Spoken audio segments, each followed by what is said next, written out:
So this is a quick update on how the Kite2 build is going. I've had a few requests to, although the files are done, basically, people are wanting them already, but because the plane isn't built completely and flying, there may be some modifications, and this is a case in point. So it's taken me 2 days to do these tail booms, these motor booms. Not been easy at all. I thought there'd be enough room underneath these things to put the cables in, but it has been a real tight squeeze.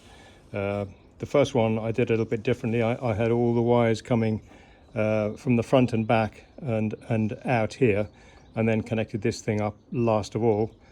But the second one, I basically made the harness, and so this thing went in first, and I threaded the cables along. Of course, you've got this is for the ESC battery voltage, of course, and the CAN bus ground high and low, and on the tail here we've got the standard PWM tail servo cables. So when this was threaded in, some cables had to go that way, some cable had to go that way, and of course this gets soldered in last of all. So to get a little bit more wire out this end, did I do another video? There's a splice on the power cable in here. So basically the two cables run back here, spliced, and then the power splits front and back. So there is some room to tug on these things, pull out some excess, trim to the right length, solder on here, and then in a minute I'll tug on these. So this should bring this flush, so it'll screw on like this one. Yeah, anyway, it's been very tight, and I think before I release the files, I'll probably redesign this thing so there's a bit more depth to the carbon tube, maybe even up to 5mm. So that's going to push the tube further away from the wing, but it will mean that it's much easier to get this lot in here. So that's the front motor mount. These will slide on like that. There's a sort of locator peg under there that slides in this slot, and there's a brass insert there to all lock it in place. The rear ones I wanted, or I still do want to make them removable, but at the moment I haven't really thought of a good way, so these things will just clamp on in the normal way. Of course, they're all going to have this nodding nose feature on the front. It's basically the aerodynamic nose of this will be pivoting around here, and so we'll be using the alignment system. The Vimdrome's ESC will go in here, and the firmware is altered a bit, so it will reverse after it's stopped for a few seconds, and a pin will blow back and locate on a plate. Don't know where it's gone.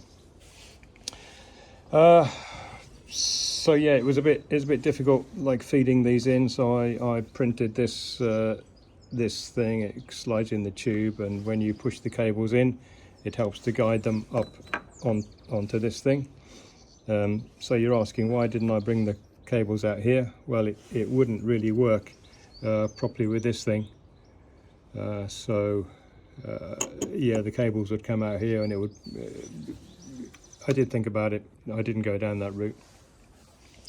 What else to talk about? So it's using these things in the wings and these tubes. Can't say I'm terribly impressed.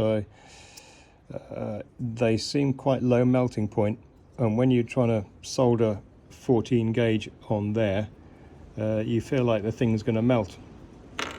In fact, always when I'm soldering on these heavy gauge connectors, I generally put the female or at least the other gender on the end, just to try to stabilize it. If it does soften up a bit, if you've got the opposite connector, it does help to stabilize it a little bit before it hardens up. But yeah, I think they're slightly too low a melting point.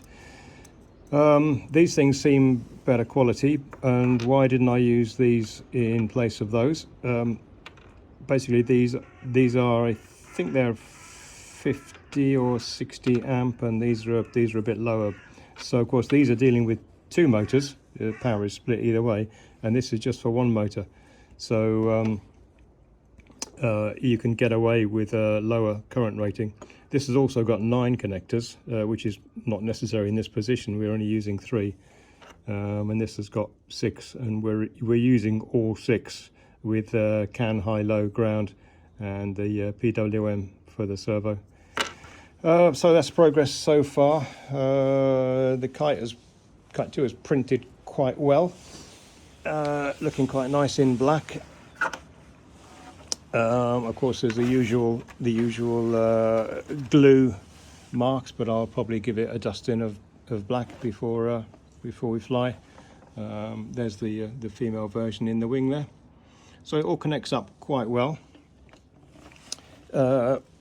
Yeah, that motor boom hasn't been easy, but we'll make a bit more space inside there for the final release version.